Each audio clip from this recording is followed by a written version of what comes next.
on the grave, so that makes perfect sense. But that does mean Doomby can get a bit of comfort as to the champion. He's been loving this split. It's interesting though, because if we're going to see this Twist of Fate come through, which we will, the first pick Twist of Fate means you can do relatively well against the Karma because you just don't play into the lane. So maybe Doomby doesn't want to opt towards the Karma here, and we end up actually seeing him go towards something else despite the Karma being out. Okay. So not pigeonholing or pick the Karma anyway. Crisp has played this in the past, so it doesn't necessarily mean that Doomby will be picking it up, but I haven't seen it from Crisp this split, so suspect Doomby's Karma. So we'll be taking, I imagine a jungler here for TN as well off of this bat. So, or even looking maybe at the AD carries, Ashe could work super well. The thing is though, when I see a Karma, I prefer to see something that can be enabled by it. So like the double AD carry would be really nice. So maybe TN opting into something like Kindred. Now, the idea here obviously with the Ashe is to go, right, we can set up for this composition that is very much about kiting back, playing at range, and when we feel comfortable, going in with the Enchanted Crystal. And also a lot of pick already built up. Karma with built-in CC. 80 carry for Hope though. What direction does he go? Because we know what TF provides. We know the pick potential's there as well. In the LPL, this has been a bit of a response, and we might even see it after this because the Nidalee going to be picked up blind into FPX. Yeah, so we'll see the Nidalee at least taken here, so we've still got a lot of range that's being played around. Wow. So, if FPX are going to play this Karma mid, you're still going to have a lot of pressure over towards Gimgoon here where he can just go towards something that can do well against this Camille. They need to lock it in here though. So like this is actually really weird because your AD carry priority's gone like way down the list now. Okay, so we're going to see the Renekton into Camille. Again, Camille will outscale here against the Renekton. But if with FPX, you just ban away some of these AD carries, the Jhin, potentially something like an Ezreal to get rid of any sort of poke. And then your ability to play at range works super well here. But I'm curious to see how this Renekton fares, because when I look at the composition with the Karma here, more than likely going towards Doomby, we talked about the ability to play at range is kind of what FPX want to do. Renekton doesn't really fit that mold. At the very least, into the matchup of Camille, we've seen Renekton before.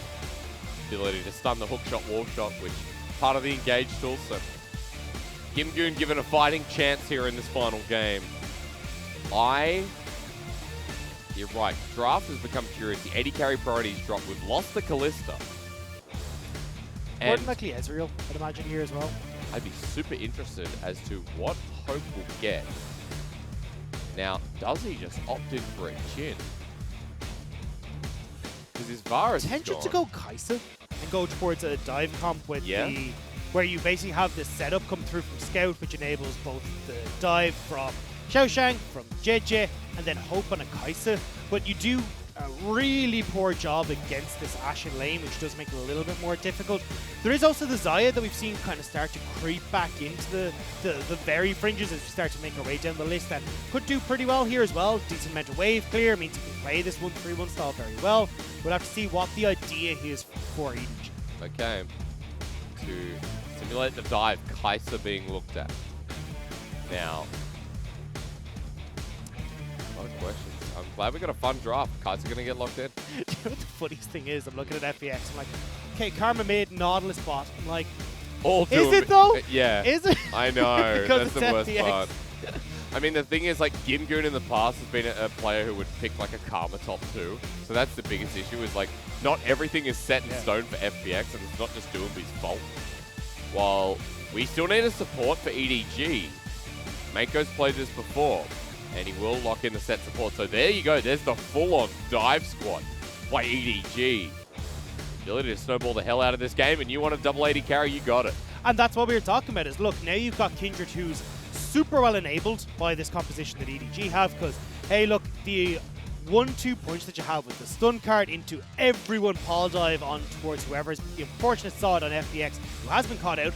Once the end now gives him a little bit of respite. It gives the opportunity for Doomby to give some shields, to try and power that person who's been caught out away from the fights.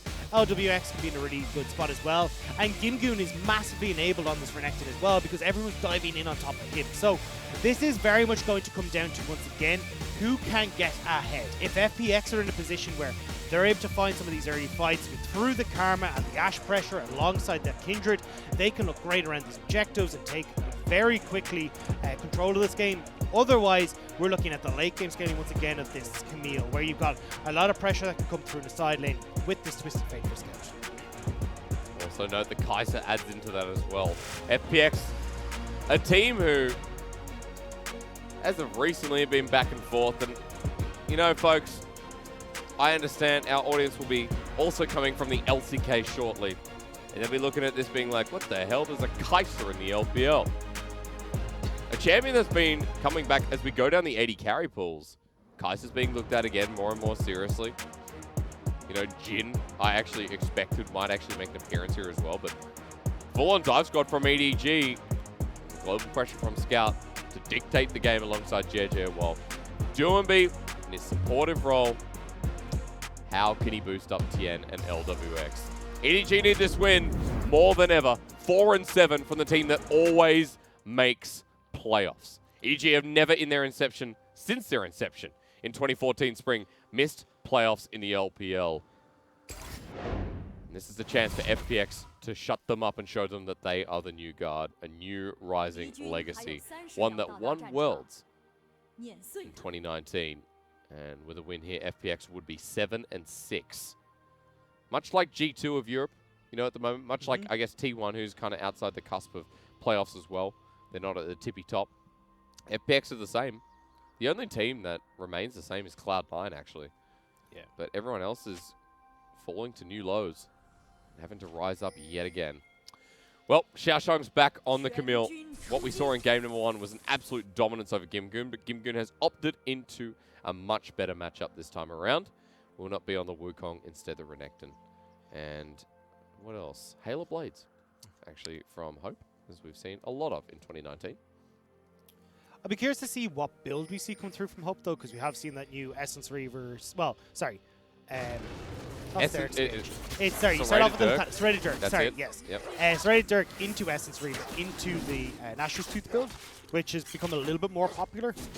Just having a bunch of mana, you get a nice advantage to getting that Q evolve a lot quicker, and then you can build towards your AP, which gets your W evolve a lot quicker. So it's a nicer build overall, and a lot of people have found a lot more success with it. We'll have to see if that is the game plan here for Hope as well. From what I've seen, very specific to China so far. I haven't actually looked. It's in NA as well. Oh, is it? Bit, okay. Because it was about a month ago when some of the pros who play in Korea were spamming it, you know, on their Kaiser. Now, of course, solo queue Kaiser are very different to competitive. But, yeah, it's interesting how diversity of builds continue. We'll watch Hopes this game. We're into a game 3. One I was waiting for. To conquer Nidalee here. Red line, look pause. This may go in a bit of trouble, but it is a set who sends out the Haymaker and has a bit of sustain in his kit. Hope actually taking a massive chunk. Sending it right back. You can see the problem there with the Kai'Sa in this lane is that you just get outranged so heavily by LWX between volleys and then the ability to auto-space, so then you're not getting caught out, constantly keeping Hope at arm's length. He's at LWX have a great time. Tien already looking bot side alongside Doomby. He's walked in the lane. This could be a TP onto the wave. Yeah, it's double buffs. Cruz ready for the dredge line teleport there, being channeled as well by EDG. The flash immediately against the wall. A two-man Haymaker though from Mako might get crisp. It's a 1-for-1. Tien now fighting his way out. The Haymaker flash from Mako, who carried that fight. So well played from Mako, gets that face breaker to hold FPX underneath the turret. And that, ladies and gentlemen, is why you do not go towards a set when you want to dive, especially with Scout being able to TP instantly to save that bottom lane. He got 2 kills off the back of it as well, versus 1 for Doomby. Scout with an early advantage. I know who I would prefer here in this game. EG netting even a 600 gold lead in this early game, 700. The thing is, though, Hope did get set behind. He missed out on all that CS, he didn't get the experience, the gold. And as we actually look at his build, he's going to go towards the old school build, which is going to be the Manamune in towards that Guinsoo's Rage Blade. So he'll be taking a little bit more time to ramp up before he's fully useful in this fight. Xiaoshang slice and dice, but here comes JJ, the spear flashed away from, only just survived. As Tien makes his presence known as well, but Crisp is moving on up. JJ lands the spear. They're too far back in the lane, and now Gimgoon will have the shove and will be able to force out the TP. But Crisp is losing out on quite a bit bot lane. He's walked the whole way up here. He's still only level 2. He got a wave that's about to be pushed in by Hope and Mako underneath that bot lane turret as well. So Crisp is going to be a little bit behind when it comes to that ult and when you'll have access to it. And especially when you're looking at the likes of that Rift Herald that will be there eventually. There's an opportunity if EDG can delay slightly for Mako to have access to his ultimate before Crisp will. Well, with that flash burn, also note that Scout was going up towards the top side with his double buffs. I also want you to take note the fact that he has a Catalyst of the Aeons. It's a very early purchase, so a lot of health, a lot of mana available for this Twisted Fate mid, who is close towards 6. Destiny will be up, and that's when we start talking about that global influence on a very fed mid lane. And it's very difficult now for Doomby to try and shove this Twisted Fate out of lane. So oftentimes what you'll see is Twisted Fate's back at in around the 530 mark, so then they can get into lane, hit that level 6, and then have full mana. But the thing is, because he's got the Catalyst, and he's got 3 stacks of the Corrupting Potion, Scout can stay in lane for the moment, shove in super hard, try and get Doomby to burn through his mana, and then use the Destiny for his own advantage. The Dagnant Dragon's being started here on the bottom side by FPX. This should just be taken away, so at the very least I'm looking at this and going, well, bottom lane control. That's a small win for FPX. And no surprise, Hope isn't in a position to try and test here. LWX is far stronger at the moment. I mean, look, even though you got a back from Hope, it's a Sapphire Crystal, it's not going to do anything. Whereas what Scout is looking more so and what EDG as a whole are looking for is trying to go through this top lane and enable Xiaoshang once again. I mean, Kim Gun has to walk all the way back, even though he gets renekted into Camille. He has to pay respect to the rest of EDG, and Tien's heading up. Look at that wave. Look at the size of that. He loses it all. Exactly, and that's a major issue. You can't even try and contest here. Doomby sitting in the mid lane. You can have Scout wander back down. And even use I'd be surprised, actually, I was going to say to you, try and teleport back into mid lane. But look, that is a massive boon for Xiaoshang right now. And once again, Xiaoshang on his Camille is set up to succeed. We all remember what happened in Game 1. This Camille was huge, and with Gimgoon even under turret, hook shot, wall shot away. Gimgoon loses 2 bits of turret plating. He'll pick up the rest of this wave, but that's about 10 CS missed and half a level. That is absolutely insane. Look, I mean, you can see there, he's only halfway to level 6, whereas Xiaoshang has already hit that level 6 and collected a second wave. So Xiaoshang in a massive advantage off of 15 CS, Dagda. 15 CS here for the double Doran's Camille. And Ping's going down with full vision control and Destiny now available. This top lane is going to get absolutely camped. Well, JJ can just invade here in the jungle as well. He can just set up for more plays. Xiaoshang already moving. Tien knows he's got to completely abandon this topside jungle. Thank you for the red. Tien needs to leave Gimgoon behind like the days of old and keep attacking bot, I guess. Yeah, there's or nothing bring up more members. Yeah. I like where that lane is positioned for Gimgoon means he can't come and help. You always have Scout having pressure there. So a 3-man on towards Tien with the CC from Xiaoshang, CC from Scout means there's not a hope of getting out of it. And not even to mention the burst damage from JJ as well. So Tien will go towards greener pastures, which is going to give him a markdown on this bottom side, which isn't the best thing to hand over. But honestly, with the way EDG want to play, they're not worried about Tien having a bit of extra range or how strong he'll be from the marks, because they don't plan to interact with Tien at all. They plan to have Xiaoshang against Gimgoon and Scout against Doomby. And you know, my other skepticism towards this is what we saw in Game 1 was very much like top side of the map got fed for EDG versus LWX and Crisp getting an advantage. And we're looking up towards his turret. It's also a 7.5 minutes Rod of Ages for this Twisted Fate. We talked about how quickly he's accelerated. This is absolutely insane and can now go very quickly through towards a Lich Bane or whatever he wants to go towards. But what we saw in Game 1 was essentially like LWX and Chris were ahead, but Xiaoshang's lead was way too much to deal with, and it was such a net-worthy trade for EDG. Is right onto Gimgoon. Xiaoshang doesn't have that much mana, but the damage coming through. And when he backs, which should be soon, he should be near the Trinity Force components, at least Sheen, Phage, maybe Boots to go with it. He is very low on mana though, which is a pretty big issue as this Rift Herald is about to come up. So FPX will just start it up. Camille will be spotted, might need to hop over the wall here. Dredge line sent out by Chris. FPX move off everyone, including LWX. That should get some gold back in the pocket of FPX. I mean, they're already down 1,600 through the top line, and Destiny being used. Scout right in front of Gimgoon. The disrespect, the dredge line, and Scout with a really questionable play, while Tien does pick up the Rift Herald. EDG not what you want to see. I'm not sure what they thought was going to happen. I mean, you don't have any man on Xiaosheng. We just talked about that issue. Scout, this was what we saw actually from him in their series against OMG, or sorry, not against OMG, it's LGD, where he went super deep with these Twisted Fatals without anyone there to support him. And unless you had hope he was going to Killer Instinct straight onto the back line, that was never going to be a play that worked. And even then, you've got Scout and Hope in the midst of everyone else in FPX. Yeah. So you've still got 4 members there to kill them. So I don't know. EDG making a bit of an overstatement there in trying to make that play. After Scout had a massive lead through mid, Wave was pushed against him, lost a bit of CS, and going down, nets another kill over to Doomby. So mid Karma's going to be very, very different in terms of carry potential, but still get those 2 items faster. And now you've got no Destiny for this next fight that's about to spawn, or next Dragon that's about to spawn. So this fight, when you kicks off, you can't like get that Destiny play you would have liked that you just tried to use. Now with the TP available for the Twisted Face. It's a crazy early game. The TP available for the Twisted Face, it's not like you're going to have the same sort of backline access that you would have usually to set up for this dive that we're talking about. So now EDG are in a bit of a weird spot, and it looks like they're going to abandon this Dragon altogether and just look towards this topside play. Okay, well, they already accelerated Xiaosheng. This is the play that puts Gimgoon even further behind. This 20 CS lead could grow too. With the Sheen, never mind, let's talk about JJ because they're going to dive him underneath the inner turret. Ghost was used with Gold Card. Is there enough to follow through? Gimgoon gets the slice and dice underneath turret. Scout will eventually get the kill alongside his jungler, while bottom side, the Rift Herald is going to be traded through. So it took a while, but they get it.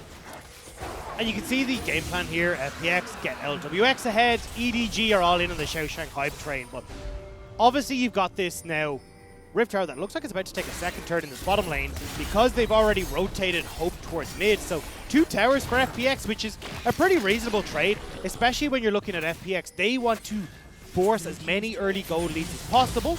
Teleport used to a dead, dying turret. The hookshot, wall shot into the wall. Dominus with the Hextech ultimatum. Scout's just backed him.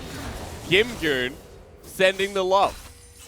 Thank you, brother, as we head towards mid lane, and FPX are like, let's get something for that play. As the chat across the arrow, wow! Hope playing with fire, and that means FPX won't die. They won't dive, and they will be forced back away. As you can see, EDG were starting to rotate down from that top side, but okay. So FPX still have a decent amount of gold that they picked up in that play. It just means that the gold at the moment is dead on even. Yep.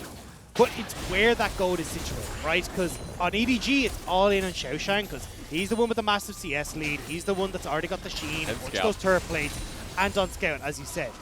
Hope is actually massively far behind. Like, he is 30 CS behind, hasn't been able to get towards his items. You can see he's even got a fairy charm in his pocket there because he just wants to get as much mana as possible to wave clear against FPX. The double pickaxe does give him the upgraded Q, so that's really good for trying to wave clear against FPX.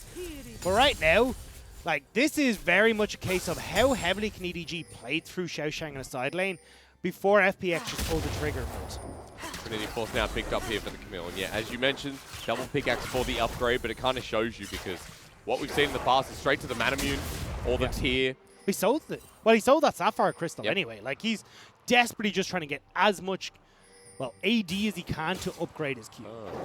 We're just looking at deep board placed by FPX towards the top side in case someone challenges for this top side turret. There is a minute left on turret plating, and EDG are going to commit to bot while FPX were going top, now transitioning mid at the same time. And just a side note, you were talking about gold. It was the first turret blood that put FPX back in favor. It's this turret plating go over to LWX. It's going to make him even huger. This is going to be an early 2-item Ash. And FPX want to kill Hope right onto the Kai'Sa, who has ulti available, but JJ's there as well. Chris needs to get the engage, and it's a bit short. As turret plating has 25 seconds left to go. Top will go down at the trader bottom. Everything happening here with Enchanted Arrow behind enemy lines, and mid denied. Here's the thing though, a Fed Ashe does a lot less than a Fed Camille. Especially as we talked about EDG looking to play through these side lanes. You have Xiaosheng so far accelerated that it's nigh on impossible for Gimgoon to even approach a lane with him right now. Xiaosheng has the 2-level advantage, Triforce, and a bunch of gold to spend when he goes back here as well. Like, I am not happy if I'm Gimgoon, because even though LWX has got a bunch of gold, he's still an Ashe. Yep. Well, at least you're an Ashe that has supportive items through the mid lane. So Gimgoon does have his Ardent Sensor now available. 2 items, almost the same speed that Scout picks up his 2 items, which are more expensive. That's 1,200 gold, by the way, that Xiaoshang picked up through turret plating because he got top, and then he went and got bot. So, fed, not the right word to use, fat Camille here in Game 3. A level lead over Gimgoon. Tiamat now picked up. A Triforce over Gimgoon. That's how fed he is right now. That is absolutely insane. That he is. Hope be dodging away. A lot of pressure being dropped down by FPX at this point in the game. It's good for Hope to survive. If Hope goes down, then FPX have a window to play through, but limited options available. What do you think? Herald, time to fight? Well, it's got to be careful for Scout, because he does not want to get caught out in this topside position, but this is opening up the ability for EDG to play through this bottom lane. You see JJ is forgoing this Rift Herald because they want this tier 2, and the more towers that they can get in these side lanes, the better it is for EDG, because it just creates these longer lanes and more opportunities for Xiaoshang to put pressure onto inhibitor. And just give him more gold. I mean, it's insane how many turrets this Sizzle Leg lady's already taken. I'm scared. FPX, you've got... Again? You don't have a hope of playing against this split push if they're given the opportunity. And I love how EDG are playing this. They're trading objectives for the tempo advantage they need for this composition to work. They are getting their waves in order. They are forcing FPX into side lanes. Now, FPX can hard take it back with the Rift Herald, and that's what they're going to try and do in mid lane. But as long as Hope, JJ, and Mako can clear this out and reset, then it should be okay, because you've got 2 big carries on your side lanes. Almost the engage. Almost. Herald won't even get the charge. It'll kind of be wasted away, but that'll give the pressure for the Dragon. As, okay, we'll get a charge on the inner, but Scout having a great old time up here. And this is the thing. Okay, there's 3rd Dragon going over. If I'm EDG, do I really mind about a Dragon? No. Not particularly. It's the Cloud Soul, the worst one in the game. Sorry. So why do I really care if those 4 dragons are going over? I only really care about that Elder Dragon, and honestly at that stage, with how far ahead Xiaoshang is, with how well Scout has been able to work through these side lane structures, I would not be surprised at all if EDG are in a position where they're already putting pressure onto these inhibitors more so than they are right now, and turn back towards the Dragon. And don't forget as well, look how long these side lanes are extended now. Scout and Xiaoshang can push in super aggressively. They can just teeter in towards the mid lane, and FPX are going to be forced to abandon ship because they cannot deal with the burst damage from this Twisted Fate who's just finished his Lich Bane, and also Xiaoshang, who I imagine is going to pick up quite a bit of damage here as well. Oh yeah, it's going to be what we saw in game number 2. Game number 1, excuse me. We saw the Sterix Gauge, we saw the Ravenous Hydra. It's been a long night. If you are tuning in from the LCK, I assume that they've finished their series off for now, or at least close to. EDG with a team that challenged FPX first tonight. They're 4-7, and they need every win they can get. For FPX 6-6, they're kind of like the G2 of China right now. Struggling to pull off wins, having some questionable moments, but game 2 was all about them. Here in this game, EDG lead by almost 2,000 gold. LWX is the one that's fed, who's picked up all the turret plating and has Doomby to pump him up and give him those steroids.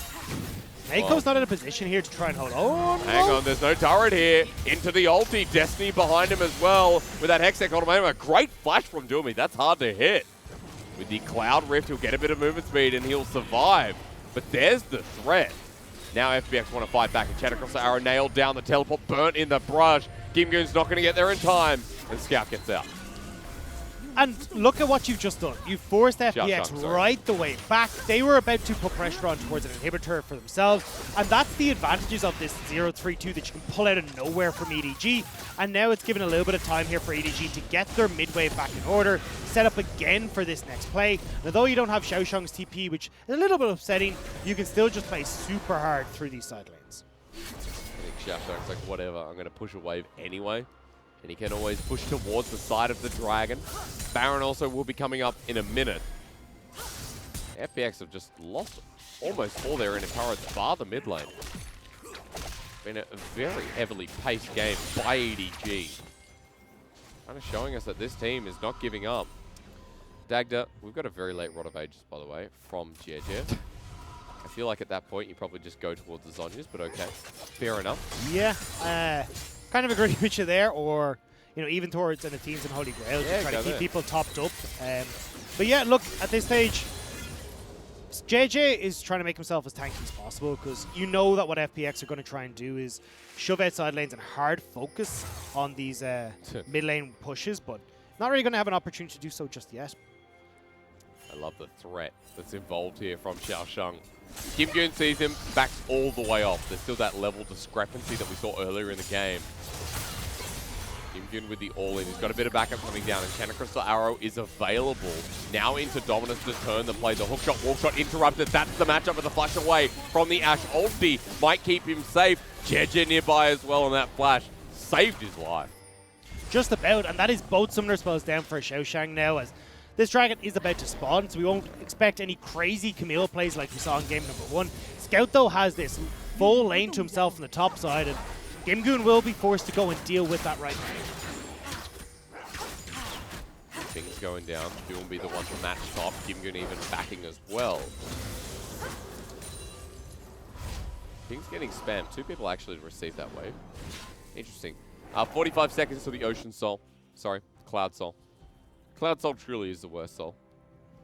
I mean, I know a lot of times in the LPL, what we've seen is like people don't care about giving this over because it's actionable stats rather than something like the Mountain, Ocean, which even though Ocean is a combat stat, and Infernal, which is consistent stats.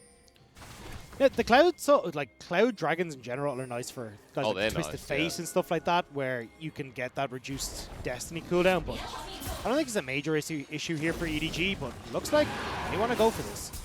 All right, setting up with the Scuttle. FPX down 2k golden. Scouts behind. Doomby running into this choke. Gold card will be used onto Gimgoon, but 5 grouped up. Dodging the poke from EDG is a start.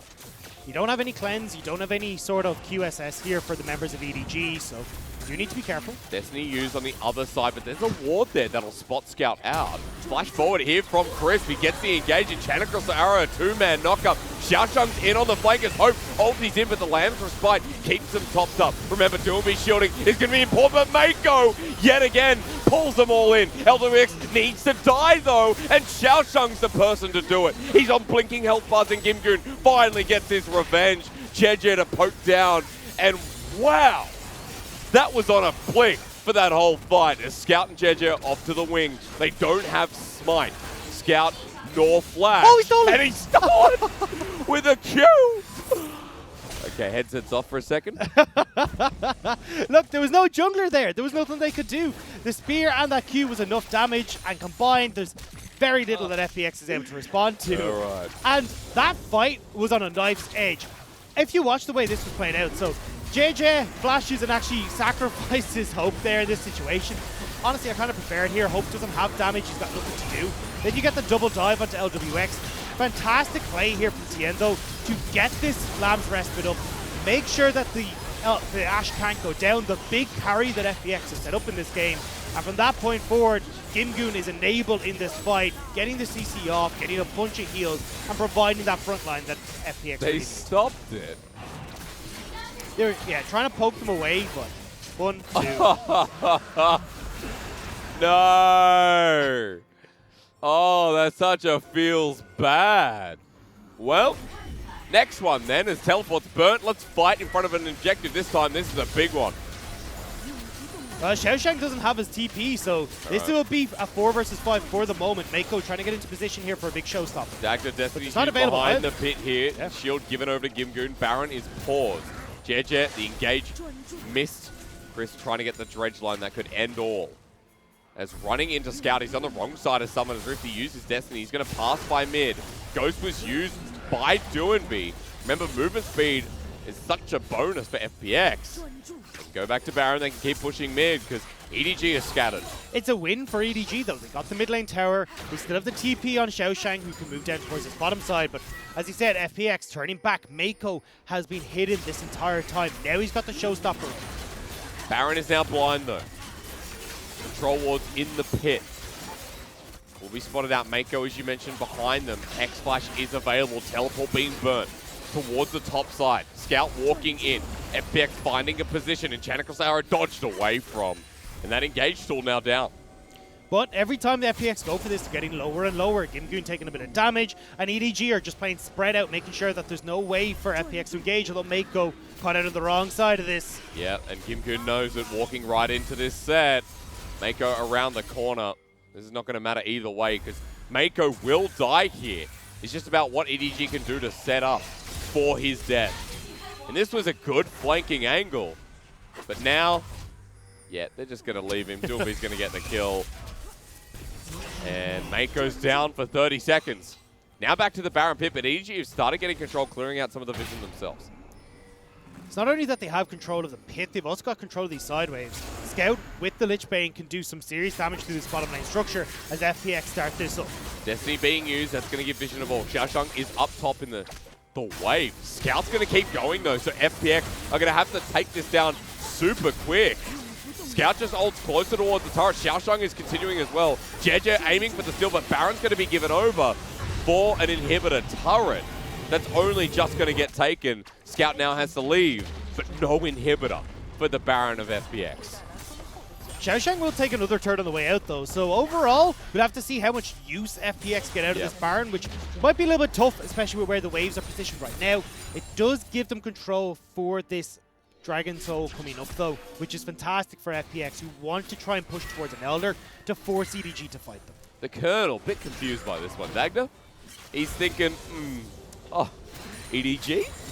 FPX? Well, he's confused because still 2k gold lead here to EDG, but the Baron in hand, you wanted to see how they would use it.